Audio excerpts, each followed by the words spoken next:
ईमानदारी का इनाम। बहुत समय पहले की बात है। किसी गांव में बाबूलाल नाम का एक पेंटर रहता था। वो बहुत ईमानदार था, किंतु बहुत गरीब होने के कारण वो घर घर जाकर पेंट का काम किया करता था। उसकी आमदनी बहुत कम थी। बहुत मुश्किल से उसका घर चलता था। पूरा दिन मेहनत करने के बाद भी वो सिर्फ 2 वक्त की रोटी ही जुटा पाता था। वो हमेशा चाहता था कि उसे कोई बड़ा काम मिले जिससे उसकी आमदनी अच्छी हो, पर वो छोटा काम भी बड़ी लगन और ईमानदारी से करता था। एक दिन गांव के जमींदार ने उसे बुलाया और कहा, सुनो बाबूलाल, मैंने तुम्हें यहाँ पर एक बहुत ज़रूरी काम के लिए बुलाया है। क्या तुम वो काम करोगे? जी हजूर, ज़रूर करूँगा। बताइए क्या काम है? मैं चाहता हूँ तुम मेरी नाव पेंट करो और ये काम आज ही हो जाना चाहिए। जी हजूर, ये काम मैं आज ही कर दूँगा।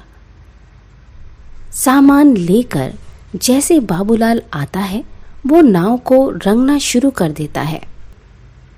जब बाबूलाल नाव रंग रहा था तो उसने देखा नाव में छेद था। उसने सोचा, अगर इसे ऐसे ही पेंट कर दिया जाएगा तो ये डूब जाएगी। ऐसा सोचकर वो छेद को भर देता है और नाव को पेंट कर देता है। फिर जमींदार के पास जाता है और कहता है, हुजूर, नाव का काम पूरा हो गया, आप चलकर देख लीजिए। फिर वो दोनों नदी किनारे जाते हैं। नाव को देखकर जमींदार बोलता है, अरे वाह बाबूलाल, तुमने तो बहुत अच्छा काम किया है। ऐसा करो, तुम कल सुबह आकर अपना पैसा ले जाना। उसके बाद वो दोनों अपने अपने घर चले जाते हैं। अगले दिन जमींदार का परिवार उसी नाव में नदी के उस पार घूमने जाता है। शाम को जमींदार का नौकर रामू, जो उसकी नाव की देख रेख भी करता था, छुट्टी से वापस आता है और परिवार को घर पर न देखकर जमींदार से परिवार वालों के बारे में पूछता है।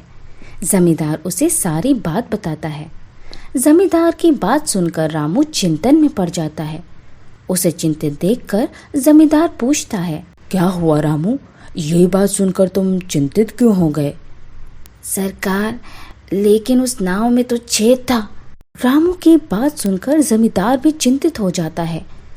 तभी उसका परिवार पूरा दिन मौज मस्ती करके वापस आ जाता है। उन्हें सकुशल देखकर जमींदार चैन की सांस लेते हैं। फिर अगले दिन जमींदार बाबूलाल को बुलाता है और कहता है, ये लो बाबूलाल, तुम्हारी मेहनत का पैसा। तुमने बहुत बढ़िया काम किया है, मैं बहुत खुश हूँ। पैसे गिनने के बाद बाबूलाल हैरान हो जाता है, क्योंकि वो पैसे ज़्यादा थे। वो जमींदार से कहता है, हुजूर, आपने मुझे गलती से ज़्यादा पैसे दे दिए हैं। नहीं बाबूलाल, ये मैंने तुम्हें गलती से नहीं दिए।